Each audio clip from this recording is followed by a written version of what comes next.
जी। नमस्ते दोस्तों, मेरा नाम शेषराज है और मैं एक शराबी हूँ। हाँ शिवराज। भग- हाय हाँ हाय। शिवराज भाई, नमस्कार भैया, वंदे जय। भगवान की असीम कृपा है, अल्कोहलिक्स अनोनिमस का साथ है, आप सभी भाइयों की मदद है। यही वजह है दोस्तों, आज भी मैंने शराब नहीं पी। एक अच्छी और संतुलित जिंदगी जीने की कोशिश कर रहा हूँ दोस्तों। सबसे पहले तो होप पायोनियर संचल स्नेहांचल समूह नागपुर का मैं आभारी हूँ, जिन्होंने आज मुझे अपने आना अनुभव साझा करने का मौका दिया। और आज दोस्तों फ्रेंडशिप डे भी है। आप सभी मेरे बहुत अच्छे दोस्त हैं। आप सभी को भी इस मैत्री दिवस की बहुत बहुत बधाइयाँ दोस्तों। जो टॉपिक मुझे दिया है, अल्कोहलिज्म अ मल्टीफोल्ड डिजीज, जो मद्यपाश नाम की बीमारी है, वो विविध प्रकार की बीमारी है। सबसे पहले तो मैं किसी बीमारी में हूँ, वो भी अल्कोहलिज्म नाम की, ये मुझे ए में आने के बाद ही पता चला दोस्तों। इसके पहले मैंने ए में आने के पहले कभी भी ये शब्द भी नहीं सुना था। जबकि मुझे पढ़ने का बहुत शौक था, बचपन से ही मैं बहुत पुस्तकें पढ़ता था, और वो भी अलग अलग प्रकार की। न्यूज़पेपर पढ़ने का मुझे बहुत शौक था। तो बहुत जगह का ज्ञान इकट्ठा मैंने किया था, मगर कहीं भी मुझे ये पढ़ने में नहीं आया दोस्तों कि दारू पीना भी कोई बीमारी हो सकती है, और अल्कोहलिज्म नाम की भी कोई डिजीज है। जबकि मेरा मेडिकल ट्रीटमेंट भी हुआ मेरे शराबीपन की वजह से। कई डॉक्टरों के पास मैं अपना इलाज करता था। एक बार तो 2003 में मैं मरते मरते बचा। एक सरकारी अस्पताल में मैं भर्ती रहा काफी दिनों तक। लेकिन ना किसी डॉक्टर ने बताया, ना किसी साइकेट्रिक ने बताया, ना कहीं मैंने पढ़ा कि जिस तरीके का मेरा शराबी जीवन है, जिस तरीके से मैं शराब पी रहा हूँ, तो वो एक बीमारी के तहत है। खैर, 2007 अगस्त में मैं अल्कोहलिक्स अनोनिमस में लाया गया। अगले इसी महीने अगस्त में मुझे 15 तारीख को दोस्तों 18 साल पूरे हो जाएंगे। और मुझे यहाँ लाने वाला मेरा एक शराबी भाई ही था, मेरा दोस्त, जो हम साथ में ही पिया करते थे। तो जब इस मीटिंग में मैं आया, और धीरे धीरे आप लोगों के अनुभव से मुझे पता चला कि मैं एक ऐसा शराबी हूँ कि जो कंट्रोल ड्रिंकिंग नहीं कर सकता, जो सीमित मात्रा में पी नहीं सकता। मुझे सबसे पहले यही बात दोस्तों समझ में आई, क्योंकि मेरे 14 साल के 15 साल के जो शराबी जीवन के अनुभव थे, वो मुझे बार बार यही बात बता रहे थे कि हाँ यार, ये बात, ये जो लोग बोल रहे हैं, ये बिल्कुल सही है कि मैं थोड़ो सी पी के रह ही नहीं सकता। मैं बहुत बार सोच विचार करके जाता था। कोई हादसा हो गया, कभी गिर पड़ गए, कोई अपमान हो गया, एक दिन पहले बहुत ज्यादा शराब हो गई, तो हर बार मन में यही विचार आता था कि यार, अब उतनी नहीं पियेंगे, पहले जैसी नहीं पियेंगे, बस एक आध पैक मारेंगे, घर में आएंगे, खाना खाएंगे, आराम करेंगे। मगर दोस्तों ऐसा मेरे साथ में कभी हुआ ही नहीं। तो सबसे पहले तो मैंने इस बात को माना कि हाँ, मैं एक ऐसा शराबी हूँ कि जो कंट्रोल ड्रिंकिंग नहीं कर सकता, जो सीमित मात्रा में शराब नहीं पी सकता। लेकिन धीरे धीरे जैसे जैसे मैं एक ही मीटिंग में आते गया, उसके बाद में मुझे ये समझ में आया, पता चला आप लोगों के अनुभव से, कि मैं एक अल्कोहलिज्म नाम की बीमारी में आया हूँ, और मैं एक अल्कोहलिक बन चुका हूँ। मैं वो सामान्य शराब पीने वाला व्यक्ति नहीं हूँ कि जो शराब को ना भूल सकता हो, जो ये तय कर सकता हो कि कितनी मात्रा में शराब पीनी है, कहाँ रुकना है, जिसका दारू की वजह से कोई किसी का प्रकार का नुकसान नहीं हुआ हो। तो इन चीजों को कहीं तो भी मैंने कबूली दी। और सबसे बड़ी महत्वपूर्ण बात है कि ये सारी चीजें मुझे बताने वाला कोई डॉक्टर नहीं था, कोई साइकेट्रिक नहीं था, कोई तत्ववेत्ता नहीं था। ये चीजें मैंने आप लोगों के अनुभव से सुनी दोस्तों, और बड़ी सिंपल और सरल भाषा में आपने मुझे समझाया अल्कोहलिज्म क्या होता है, एक अल्कोहलिक कौन है। और ये कहीं तो भी जो लैंग्वेज ऑफ हार्ट हार्ट थी, जो हृदय की भाषा थी, वो मेरे जैसा अल्कोहलिक जल्दी समझता है। नहीं तो ए में आने के पहले तो न जाने अनगिनत अच्छे अच्छे बड़े बड़े लोगों ने मुझे समझाया शराब खराब है, शराब नहीं पीना। पैदा करने वाले माँ बाप, दोस्त, पड़ोसी, रिश्तेदार, डॉक्टर, इवन दारू बेचने वाले, सबने मुझे बोला कि यार दारू मत पीते जा। उनका कहना यही था कि भाई दारू से बर्बाद होता है, दारू खराब है। लेकिन मेरे जैसा अल्कोहलिक दारू क्यों पीता है, वो क्यों नहीं रुक पाता, उसके बिहेवियर में ऐसा परिवर्तन क्यों आ जाता है, ये किसी ने भी मुझे बैठकर नहीं समझाया। खैर, ए की मीटिंग में मैं जैसे जैसे आते रहा, बाद में मैंने फिर लिटरेचर पढ़ना शुरू किया। खास तौर पे सबसे पहले बिग बुक मैंने पढ़ी, जिसमें डॉक्टर ओपिनियन है, जो हमारे को फाउंडर बिल डब्ल्यू का जिन्होंने इलाज किया, डॉक्टर विलियम सिल्कवर्थ, उन्होंने हमारी बिग बुक के लिए दो शब्द लिखे थे वो। और कहीं तो भी उसमें मेडिकल एक्सपेक्ट के बारे में पहली बार पता चला कि डॉक्टर विलियम सिल्कवर्थ कहते हैं कि हमारे जैसे जो अल्कोहलिक है, शराबी है, उनका मन के साथ साथ शरीर भी बीमार हो जाता है। और ये बहुत ही महत्वपूर्ण बात और सबसे पहली बार किसी डॉक्टर ने हम जैसे शराबी को बताई थी, और वो हमको पटी भी कि ये यार बिल्कुल सही है कि कुछ तो हमारे शरीर पे ही फर्क है। एक एलर्जी की बात उन्होंने बताई जो बाकी पीने वालों में नहीं होती, और उस एलर्जी की ही वजह से हमारी बॉडी दारू के लिए क्रेविंग करती है और हम शराब की तरफ चले जाते हैं। और जैसे ही हमने शराब का पहला घूंट लिया कि हमारी वो एलर्जी जाग जाती है और हमारा शरीर हमको शराब मांगना शुरू कर देता है। तो पहली बार किसी मेडिकल फील्ड के डॉक्टर ने हमको ये बताया कि हम मन और शरीर दोनों से कहीं तो भी बीमार है। साइकोसोमेटिक डिसऑर्डर कहते हैं डॉक्टर लोग इसे, मन और शरीर दोनों की कहीं तो भी जुड़ी हुई बीमारी। तो ये चीजें दोस्तों मुझे समझ में आई कि हाँ यार, मेरा मन कहीं तो भी इस तरीके का हो चुका है कि वो दारू के मामले में पागल हो चुका है। एक प्रकार का उन्माद, ऑब्सेशन का जो सही अर्थ है दोस्तों, जिसको हम मेंटल ऑब्सेशन बार बार कहते हैं रोज की मीटिंग में, तो सिर्फ आकर्षण नहीं होता। कई बार हम ऑब्सेशन के लिए आकर्षण शब्द यूज करते हैं, लेकिन आकर्षण बहुत हल्का शब्द है। मेंटल ऑब्सेशन के लिए उचित और सही शब्द यही है कि एक जुनून, एक पागलपन, जो कि अल्कोहलिज्म की डेफिनेशन में भी बताया गया है। पहले कदम में हम पढ़ते हैं उसके बारे में कि जब ऑब्सेशन आता है तो कोई भी इंसानी ताकत हमको रोक नहीं पाती। दारू के विचार जब पैदा हो जाते हैं, इतना वो उन्माद रहता है।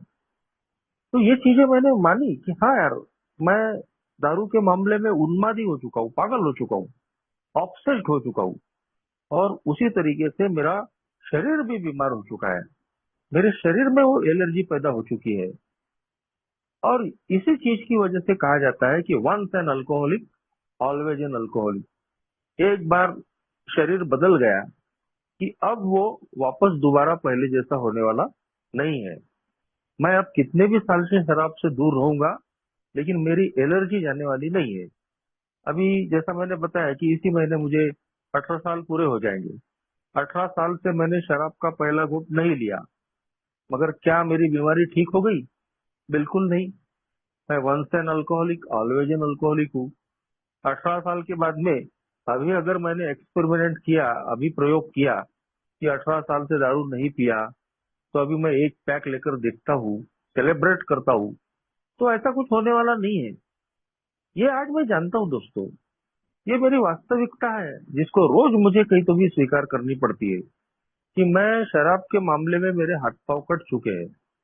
यदि गलती से भी मैंने वो पहला घूंट लिया कि 18 साल पहले की अवस्था में आने के लिए मुझे 18 मिनट भी नहीं लगेंगे।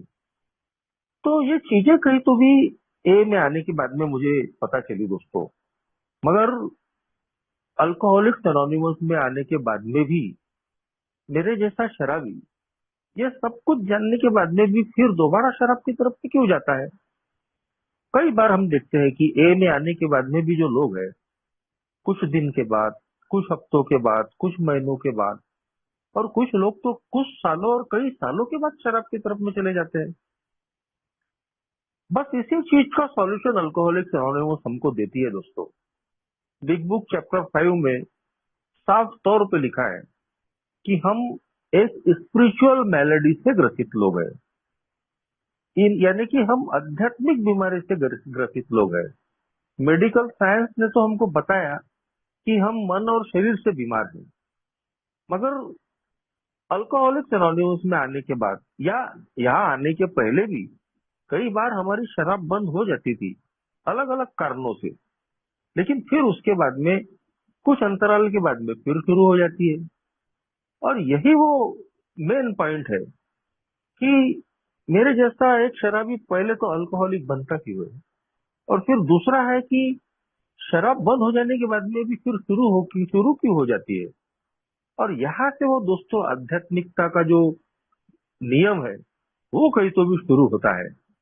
यदि मैं पूरी तरीके से ये मानता हूँ कि मैं कंट्रोल ड्रिंकिंग नहीं कर सकता, मेरा जीवन अस्त व्यस्त हो चुका है और अब मैं फिर दोबारा और नीचे नहीं गिरना चाहता, मैं मरना नहीं चाहता, मैं पागल नहीं होना चाहता, तो मेरे पास में एक ही इलाज है।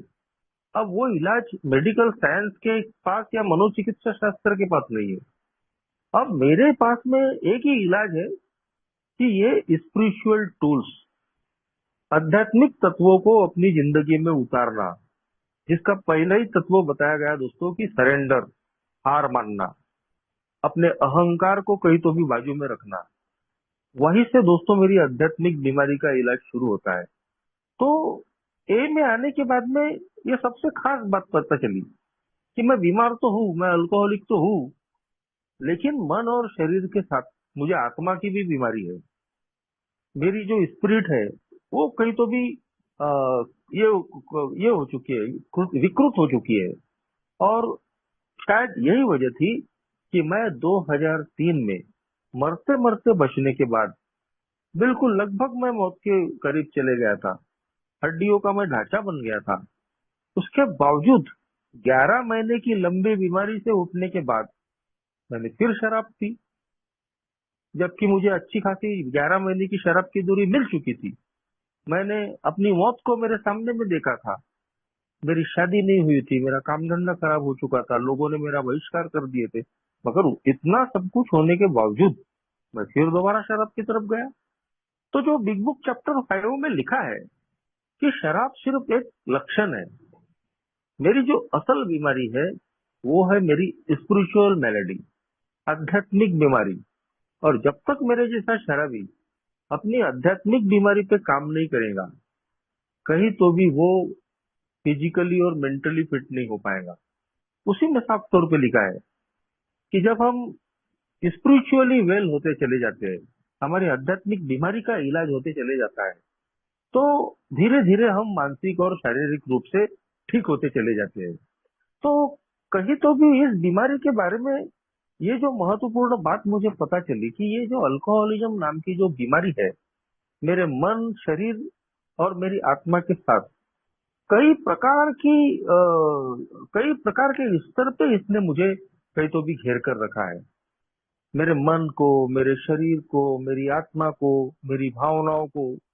ए में आने के बाद ही पता चला कि मैं भावनात्मक रूप से कमजोर भी हूँ और भावनात्मक रूप से मैं बीमार इंसान भी हूँ। मैं सिर्फ इमोशनली वीक नहीं हूँ, मैं इमोशनली सिक पर्सनालिटी भी हूँ, भावनात्मक रूप से बीमार, जिसको अपनी भावनाओं पे कहीं तो भी नियंत्रण रखना नहीं आता। वो बहुत ही जल्दी भावनाओं में बह जाता है। और कई बार मेरे जैसा जो शराबी है, इसी अपनी भावनात्मक कमजोरी, भावनात्मक विकृति की वजह से, बीमारी की वजह से छोटी छोटी चीजों की वजह से शराब की तरफ में चले जाता है। अगर गुस्सा आ गया तो वो शराब पी लेगा। कोई बहुत बड़ी परेशानी आ गई, संकट आ गया, निराशा आ गया, तो वो शराब पी लेगा। और हर बात को शराब से जोड़ना भी ठीक नहीं है। अल्कोहलिक्स अनोनिमस का प्रोग्राम शराब से दूर होने के बाद मुझे एक हैप्पी जॉयस फ्री लाइफ देता है, कि ऐसी लाइफ की जिसमें मुझे जीने का आनंद आए। दारू से तो मैं दूर हो गया हूँ, लेकिन क्या मेरी जिंदगी में सुख चैन है? क्या मैं अंदर से शांत हूँ, स्थिर हूँ? ये आज मुझे अपने आप की इन्वेंटरी लेते रहना पड़ता है, क्योंकि डॉक्टर विलियम सिल्कवर्थ तो कह गए कि एक अल्कोहलिक की पहचान है रेस्टलेस इरिटेबल डिस्कंटेंट। एक अल्कोहलिक जो है वो अस्थिर होता है, चिड़चिड़ा होता है, नाखुश होता है, और इसीलिए अपनी इस स्थिति को बदलने के लिए वो दारू पीता है। मगर अब हमने देख लिया कि जब जब हमने अस्थिरता, बेचैनी और चिड़चिड़ेपन को निकालने के लिए दारू पिया, तो हम अपने आप को मौत के करीब लेके गए, बर्बादी की तरफ लेके गए। और फिर ए में आने के बाद में अब हमने ठहरा ली कि नहीं यार, दारू नहीं पीना है। लेकिन फिर अगर मेरी दारू बंद हो गई और उसके बावजूद आज मैं फिर भी अस्थिर हूँ, चिड़चिड़ा हूँ, बेचैन हूँ, तो इसका मतलब दारू छोड़कर भी कोई ज्यादा विशेष फायदा नहीं हुआ। तो अल्कोहलिक्स एनोनिमस का ये प्रोग्राम मेरी उसी आध्यात्मिक बीमारी पे काम करने के लिए मुझे बोलता है। हमारे 12 आध्यात्मिक जो तत्व है, 12 कदम, वो इसी के लिए मेरे सामने में रखे गए कि मैं सिर्फ शराब से दूर होना काफी नहीं है। Sobriety is not enough. Bill W लिखते हैं, सोब्राइटी इज नॉट इनफ। शराब की दूरी काफी नहीं है। हमको शराब से दूर होने के बाद में अपने बाकी चीजों पे भी काम करना जरूरी है, तभी हम हैप्पी जॉयस फ्री लाइफ जी पाएंगे। तो ये जो मेरी आध्यात्मिक जो बीमारी है, जिसमें मेरा इमोशनल सिकनेस भी है, मेरी भावनात्मक कमजोरी, भावनात्मक बीमारी भी शामिल है, इसको भी समझकर मुझे काम करना पड़ता है, ताकि मैं एक इमोशनल सोब्राइटी को पा सकूं। बिल डब्ल्यू एक लेख में लिखते हैं कि नेक्स्ट फ्रंटियर इमोशनल सोब्राइटी, यानी दारू की दूरी मिल चुकी है, ये एक पड़ाव हमने पार कर लिया। मगर इसके बाद में अब शराब को ना बोलने की ताकत तो आ गई, शराब के मामले में संयमशीलता आ गई, लेकिन क्या हमारे पास में भावनात्मक संयमशीलता है, भावनात्मक स्थिरता है? तो इसीलिए बिल डब्ल्यू लिखते हैं कि नेक्स्ट फ्रंटियर इमोशनल सोब्राइटी, कि दारू के सामने में ना बोलने की ताकत आ चुकी है, दारू के सामने में संयम आ गया है, और भावनात्मक संयम आया है क्या? तो अगला जो पड़ाव है हमारी सोब्राइटी का, वो है इमोशनल सोब्राइटी। अपने आप को भावनात्मक रूप से स्थिर रखने आना, भावनात्मक संयमशीलता को बढ़ावा देना, क्योंकि ये चीजें मेरे जैसे शराब के लिए बहुत जरूरी है। यदि मैं अभी भी भावनात्मक रूप से कमजोर हूँ, या मैं भावनात्मक रूप से बीमार हूँ बहुत ज्यादा, तो मैं ज्यादा दिन सोबर नहीं रह सकता। कोई भी हवा का झोंका आएगा, कोई तकलीफ परेशानी आएगी, और मैं शराब की तरफ में जा सकता हूँ। या फिर मैंने शराब नहीं भी पी लिया, तो मैं आज के दिन को खराब कर सकता हूँ, क्योंकि यदि मैं अंदर से बेचैन हूँ, चिड़चिड़ा हूँ, अस्थिर हूँ, परेशानी में हूँ, तनाव में हूँ, डर में हूँ, तो मैंने आज का दिन गवा दिया। मुझे पल पल आनंद उठाना है, जीने का आनंद उठाना है। लेकिन अगर मैं परेशानियों में फंसा हुआ हूँ, तकलीफ में हूँ, तो मैं आज के दिन को एंजॉय नहीं कर पाऊंगा। तो आज का दिन मेरा बेकार चले जाएगा, रातों को नींद नहीं आएगी। तो कहीं तो भी सिर्फ शराब मेरी समस्या नहीं थी, शराब मेरी बीमारी का एक लक्षण है। मगर उसके बाद में भी अल्कोहलिज्म नाम की इस बीमारी में कई प्रकार की और भी बीमारियां शामिल हुई है।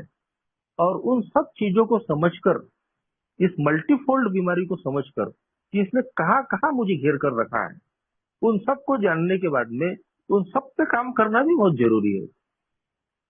जैसे कि ए में आने के बाद ही एक शब्द सुनने को मिला, फैमिली सिकनेस, यानी पारिवारिक बीमारी।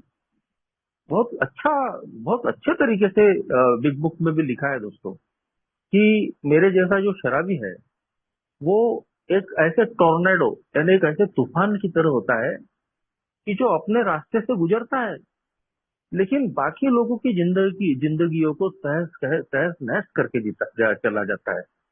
और सही में दोस्तों, मैं वो टोर्नेडो की ही तरह था ना। मेरा पूरा जो अल्कोहलिज्म था, एक तूफान की ही तरह था, टोर्नेडो की तरह, कि मैं अपने रास्ते से तो जा रहा था, गुजर रहा था, लेकिन फिर भी मैंने और लोगों की जिंदगियों को पूरा तहस नहस करके रख दिया था। मेरे माँ बाप, मेरे पड़ोसी, मेरे दोस्त, मेरे रिश्तेदार, काम धंधे पर के लोग, कोई ऐसा नहीं था कि जो मेरे से पीड़ित नहीं था। तो अल्कोहलिक्स अनोनिमस में आने के बाद में पता चला कि दारू मैं पीता हूँ, लेकिन मेरे साथ साथ मेरा परिवार बीमार हो जाता है। दोस्तों, मैं कुंवारा ए में आया था। मेरी शादी ए में आने के बाद में हुई। तो मेरे बीवी और मेरे बच्चों ने तो मेरा शराबीपन नहीं देखा। हाँ, मेरी ड्राई सोबराइटी देखी है उन्होंने, कि कैसे मैं सूखा शराबी रहने के बाद में शराब पिए जैसे ही हरकतें करता हूँ। तो ए में आने के बाद के मेरे बीवी बच्चों को अनुभव है। मगर मेरे शराबीपन का जो अनुभव था, वो मेरे माँ बाप ने लिया था।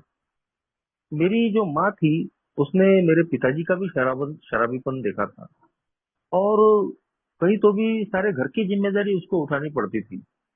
कैसे वो मेहनत करके, सब कुछ करके घर चलाती थी, खाना खिलाती थी हमको, मेरी पढ़ाई शुरू थी, मेरी पढ़ाई करवाती थी, पता नहीं दोस्तों। मगर मैंने देखा दोस्तों कि अल्कोहलिज्म से पीड़ित जो स्त्री रहती है, पत्नी रहती है, या माँ होती है, बहू होती है, या जो भी बीवी होती है, तो मैंने अपनी माँ के चेहरे पे उन सारे भावों को देखा हूँ कि वो कितनी परेशान रहती थी। उसकी हरकतें, उसकी जो व्यवहार था, बिल्कुल एक पागल व्यक्ति के जैसा हो जाता था, कि क्या करूं और क्या नहीं। सारी उम्मीदें उसकी मेरे पे थी। और फिर दोस्तों, जब मेरी भी जिंदगी में शराब आई, तो दोस्तों वो तो बिल्कुल और ज्यादा हदबल हो गई। लेकिन मैं अपने अल्कोहलिज्म में था, मैं उसकी भावनाओं को ना समझ पा रहा था, ना उसकी तकलीफों को समझ पा रहा था। एक अल्कोहलिक अपने ही धुन में रहता है, उसको दूसरे की कोई फिक्र ही नहीं होती। घर कैसा चल रहा, घर के लोग कैसे जी रहे। कई बार मैं गिरते पड़ते आता था, और दारू के अड्डे से निकल के घर तक तो बराबर आता था, लेकिन घर का दरवाजा जैसे खोल के मैं अंदर गया, कि मेरा गिरना पड़ना शुरू हो जाता था। कभी बेड पे गिर रहा हूँ, कभी कहीं गिर रहा हूँ। दो चार बार मैं बाहर में कहीं गिर गया, तो वो मुंह फोड़ फाड़ के आ गया। तो मेरी माँ ने यहाँ तक मुझे बोल दिया था कि भाई, तू ऐसा बाहर से गिरते पड़ते आता है, तो एक काम कर, घर में ही लाकर पीते जा। अब मुझे लगा कि वाह वाह, मेरी माँ कितनी महान है। लेकिन बात वो नहीं थी दोस्तों। बात थी वो दहशत की, डर की, कि एक शराबी की तो कोई कोई गारंटी नहीं होती। अब वो घर के बाहर गया है, अब वो किस अवस्था में आएगा, आएगा कि नहीं आएगा, इसकी भी गारंटी नहीं रहती। फट फुट के आता है, कि टांगे तोड़कर आता है, कि कहीं ऊपर तो नहीं चले जाता। क्योंकि शराबीपन ही ऐसा रहता है दोस्तों। तो कहीं तो भी हमारे परिवार के लोग हमेशा तनाव में और दहशत में रहते हैं। पूरा परिवार कहीं तो भी डरा हुआ रहता है। वो डर, वो दहशत मैंने अपनी माँ, अपने पिताजी के चेहरे पे देखी थी। मेरे पिताजी शराबी थे, मगर इसका मतलब ये नहीं था कि वो मेरे बारे में फिक्र नहीं करते थे, या उनको मेरी फिक्र नहीं थी। जरूर दोस्तों, पिताजी शराबी जरूर थे, लेकिन मैं मानता हूँ कि उनको मेरी भी फिक्र थी। तो वो तनाव, वो डर, वो दहशत मैंने अपने परिवार के लोगों के चेहरे पे देखी थी दोस्तों। तो कहीं तो भी मैं दारू पीता हूँ, लेकिन उसकी वजह से मेरा परिवार बीमार हो जाता है। मैंने बताया कि मेरे बीवी बच्चों ने मेरा शराबीपन नहीं देखा, पर ए में आने के बाद में अनगिनत लोगों के अनुभव मैंने सुने, कि उनके बच्चे डरे डरे रहते थे, बीमार रहते थे। परिवार के सदस्य को कोई न कोई, किसी को सर दर्द की बीमारी है, किसी को हाथ पांव में चींटी आने की बीमारी है, कोई और किसी किसी का बीपी बढ़ रहा है, किसी को शुगर की बीमारी है। और ए में आने के बाद में लोग बताते हैं कि जब हमने शराब बंद कर दी, तो हमारे परिवार के लोगों में परिवर्तन आ गया। कुछ लोगों की बीमारियां ठीक हो गई, कुछ लोगों ने चलना फिरना सीखा, कुछ लोगों के बच्चे, हम ए में आने के बाद में जब वो सोबर जीना शुरू शुरू करते हैं, तो एक अल्कोहलिक के ही बच्चे मैरिड आने लग जाते हैं। तो ये चीजें मैंने लोगों के अनुभव से सुनी, कि जैसे जैसे मैं अल्कोहलिज्म से रिकवर होता हूँ, तो मेरे परिवार की जो बीमारी है, मेरी फैमिली का जो सिकनेस है, वो भी कहीं तो भी दूर होते चले जाता है। सबसे पहले तो उनके अंदर का जो डर और तनाव है उससे उनको निजात मिलती है कि भाई आज मैं चाहे 12 बजे घर जाऊं या 1 बजे जाऊं या किसी रात को आऊं ही नहीं, तो भी मेरे परिवार के मन में आज डर नहीं है कि मेरा लड़के का क्या होगा, वो गिरता पड़ता आएगा कि फुट फट के आएगा।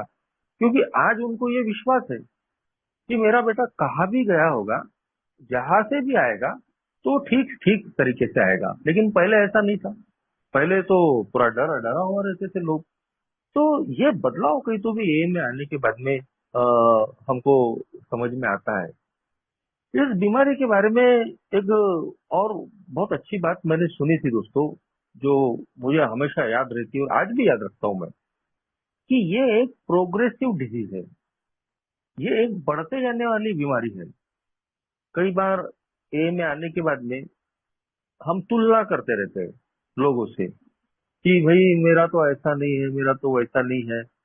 ये जो लोग अनुभव बता रहे हैं, इतना तो मेरा नहीं हुआ है, इतना नुकसान मेरा नहीं हुआ है। तो मैं भी उसी तरीके का थोड़ा इंसान था। मुझे भी लग रहा था कि मेरी तो शादी ही नहीं हुई।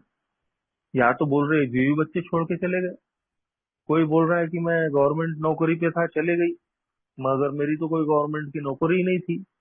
मैंने ना कोई घरदार बेचा। कर्जे थे लेकिन कोई लाखों के कर्जे नहीं थे। कहीं से टांगे तोड़कर नहीं आया था, हाथ पांव नहीं टूटे थे, ना लीवर डैमेज था, ना और कोई बीमारी थी। तो कभी कभी मेरे जैसा अल्कोहलिक तुलना करते रहता है कि यार इतना तो मेरा नहीं है।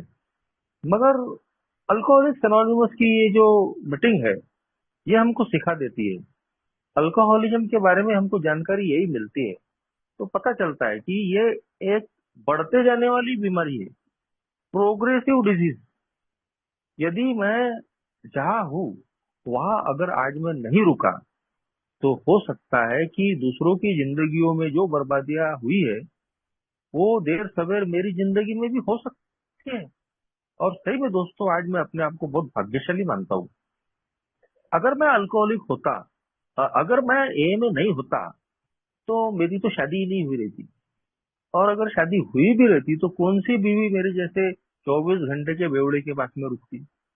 अगर मैं गवर्नमेंट का सर्वेंट होता तो कौन सी सरकार मुझे नौकरी पे रखती। मैंने कोई प्रॉपर्टी बेचा नहीं था, मेरे नाम पे तो था भी नहीं कुछ। लेकिन हो सकता था कि अगर मैं और ज्यादा अगर शराबीपन में फंसा रहता, तो अपने बाप के नाम की प्रॉपर्टी भी मैं बेच बेच देता था। कई लोगों ने किया है ऐसा। कोई हाथ पांव मेरे टूटे नहीं थे, एक्सीडेंट नहीं हुआ था, लेकिन हो सकता है अल्कोहलिज्म में कुछ भी हो जाता है, तो वो भी हो सकता था। तो थैंक्स गॉड कि मैं, भगवान ने मुझे बहुत पहले ए में ला लिया। मगर जितनी मेरी बर्बादी हुई थी दोस्तों, उतनी मेरे लिए बहुत काफी थी। कौन सी ऐसी जिंदगी में जी रहा था। मैं एक सोशल बायकॉट झेल रहा था। लोग मेरे से नफरत करने लग गए थे। 35 किलो का मेरा वजन हो गया था। मैं चक्कर आकर गिरता था, मेरे हाथ पांव टेढ़े हो जाते थे। और हाथ पांव कांपना, दिल धड़कना, चक्कर आके गिरना, शादी नहीं हुई, काम धंधा खराब। तो आखिर ऐसा क्या था मेरे पास कि मैं बोल सकता था कि मेरी बर्बादी नहीं हुई।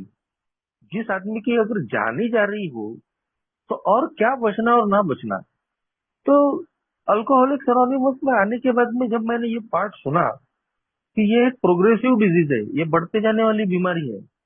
अल्कोहलिज्म आखिर में मेरे जैसे अल्कोहलिक को दो ही जगह ले जाती है, और वो है एक इंसैनिटी एंड दूसरा है कैजुअल डेथ। इंसैनिटी यानी पागलपन। दारू पी पी के आदमी का दिमाग काम करना बंद कर देता है। सही क्या है गलत क्या है, इसमें मैं भेद नहीं कर पाता। एक ही गलती को बार बार दोहराना।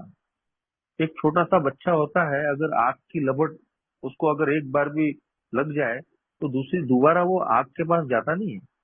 लेकिन मैं तो एक ऐसा इंसान था, बार बार आग से खेल रहा था, मैं बार बार अपने हाथ जला रहा था, ये जानते हुए भी कि दारू मुझे बर्बाद कर रही है, मुझे मौत के घाट उतार रही है।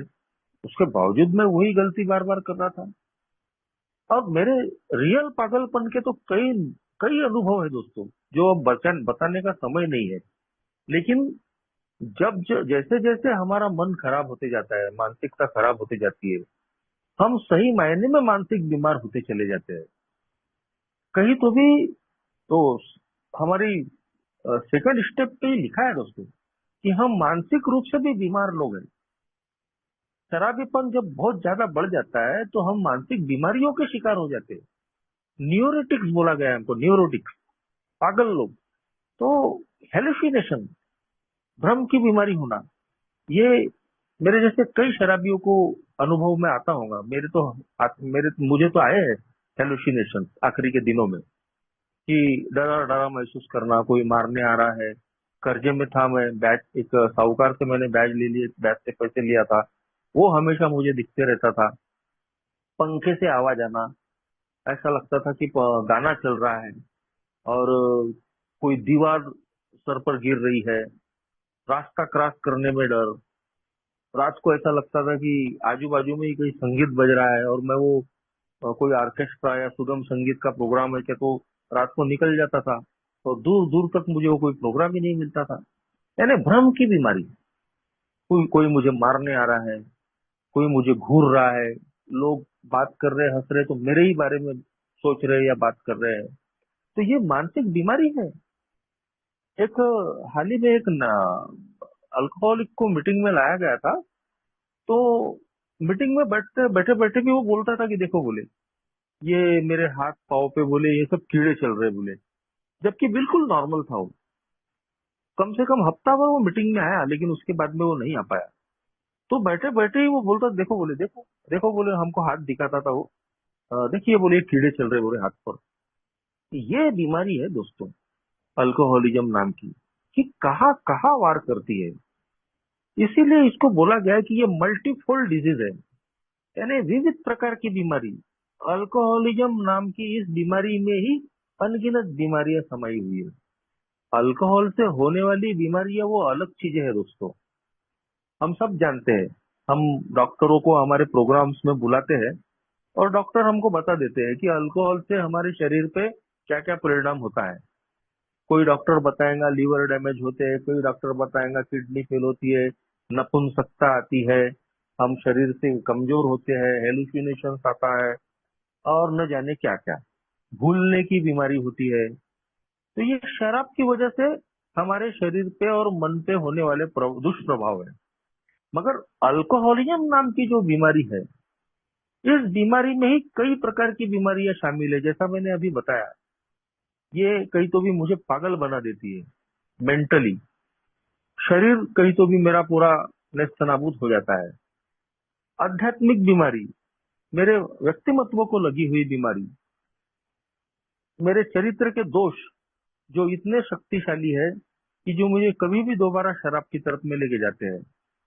फैमिली सिकनेस, मेरी पारिवारिक बीमारी, कि दारू मैं पी रहा हूँ, लेकिन मेरा परिवार बीमार होते जा रहा है।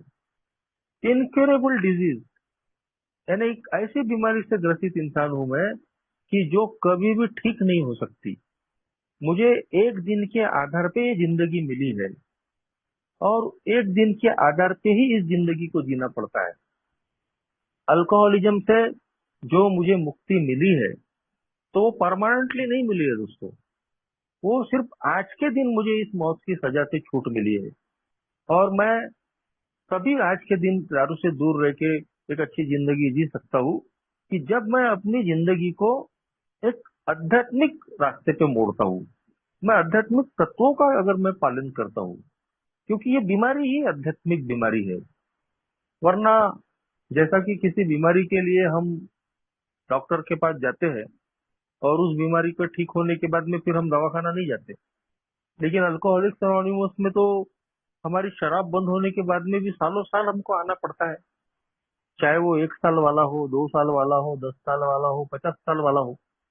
हाल ही में हमारे मुंबई के मेंबर है वेली भाई, वेली डी, उन्होंने 56वां बर्थडे मनाया, 56वां। 94 के ऊपर उनकी एज है, और उन्होंने अभी 56वां बर्थडे मनाया। मगर देखिए दोस्तों कि इतना 56वां बर्थडे मनाने के बाद भी आज भी वो ए से जुड़े हैं, ए में अपना ग्रेटिट्यूड अदा कर रहे हैं। तो हम इस बात से अंदाजा लगा सकते हैं कि ये बीमारी कभी ठीक होने वाली नहीं है। एक दिन के आधार पे मेरी मेंटेलिटी का इलाज करने के लिए मुझे यहाँ आते ही रहना पड़ता है। क्योंकि मेरी बीमारी ही आध्यात्मिक बीमारी है। हम एक आध्यात्मिक बीमारी से ग्रसित लोग हैं, और इस बीमारी के हर पहलू को कहीं तो भी मुझे जानते रहना पड़ता है, रोज मुझे सीखते रहना पड़ता है। जिस दिन मैं इस बात को भूल गया कि मैं एक अल्कोहलिक हूँ, एक आध्यात्मिक बीमारी से ग्रसित इंसान हूँ, alcohol is not alcoholism, alcohol के साथ मेरा इज्म जुड़ा हुआ है। अल्कोहल से दूर होने के बाद में मुझे अब इज्म पे काम करना है, मेरे मैंपन पे, मेरे व्यक्तिमत्व पे। मगर इस बात को अगर मैंने भूल गया तो मैं कभी भी फिर दोबारा दारू के अड्डे पर दिख सकता हूँ। और मुझे निरंतर इस बात को याद रखना पड़ता है, क्योंकि इस बीमारी का और एक आखिरी पार्ट है, डिजीज ऑफ डिनायल, न मानने वाली बीमारी। कहीं तो भी मेरे जैसा जो शराबी है वो स्वीकार नहीं करता, और स्वीकार नहीं कर रहा था करके ही हम शराबीपन में फंसे हुए थे। ए में आने के बाद में जैसे ही हम स्वीकार करना शुरू करते हैं, वैसे ही हमारी रोग मुक्ति का सफर शुरू होता है। तो सबसे पहले तो ये जो डिजीज ऑफ डिनायल है, न मानने वाली बीमारी, कम से कम पहले हम शराब के मामले में स्वीकार करते हैं, शराब से हमारी दूरी बढ़ जाती है। लेकिन इसके बाद में हमको हमारी बाकी जो वीकनेसेस है उनको भी कबूल करना पड़ता है कि हम आध्यात्मिक बीमारी से ग्रसित है, हम भावनात्मक रूप से बीमार है, हमारा परिवार बीमार हो चुका है। ये सारी चीजें कहीं तो भी हमको रोज के रोज कबूल करनी पड़ती है। यदि मैंने शराब के मामले में हार मान ली, शराब के सामने में मैंने कबूल कर लिया कि नहीं, मैं कंट्रोल ड्रिंकिंग नहीं कर सकता, तो अगर मैंने ये हार मान ली है शराब के मामले में, तो मेरी शराब तो बंद हो गई। मगर उसके बाद में मुझे अपनी आध्यात्मिक बीमारी का भी स्वीकार करना पड़ता है, मुझे अपनी भावनात्मक बीमारी का, भावनात्मक कमजोरी का भी स्वीकार करना पड़ता है। कहीं तो भी यदि मैंने इन चीजों का अगर स्वीकार नहीं किया और उस पर मैंने काम नहीं किया, तो मैं फिर कभी भी धोखा खा सकता हूँ। अल्कोहलिक्स एनोनिमस में दोस्तों, आज मेरा उद्देश्य सिर्फ शराब से दूर रहना ही नहीं है। ए ने जो उद्देश्य दिया है कि शराब से दूर रहने के बाद अब मुझे इस जिंदगी का आनंद भी आना चाहिए, और मैंने एक उपयोगी जिंदगी भी जीनी चाहिए। उपयोगी, मैं अपने परिवार के लिए उपयोग में आऊं, मैं अपने पास पड़ोस के लिए, अपनी सोसाइटी के लिए उपयोग में आऊं, अपने काम धंधे पर में मैं ठीक ठीक तरीके से काम करूं। एक ए का मेंबर होने के नाते ए के प्रति भी मेरी कुछ रिस्पॉन्सिबिलिटीज है। मैं एक पीड़ित शराबी के मैं काम आऊं, और ये सारी चीजों के लिए मुझे खुद को पहले, सबसे पहले स्टैंड करना पड़ता है, खुद को पहले मजबूत करना पड़ता है, मेरे अंदर वो बदलाव लाना पड़ता है। मैं अभी भी स्वार्थ से भरा हुआ हूँ, आत्म केंद्रितता से भरा हुआ हूँ, तो मैं दूसरों का विचार ही नहीं करूंगा।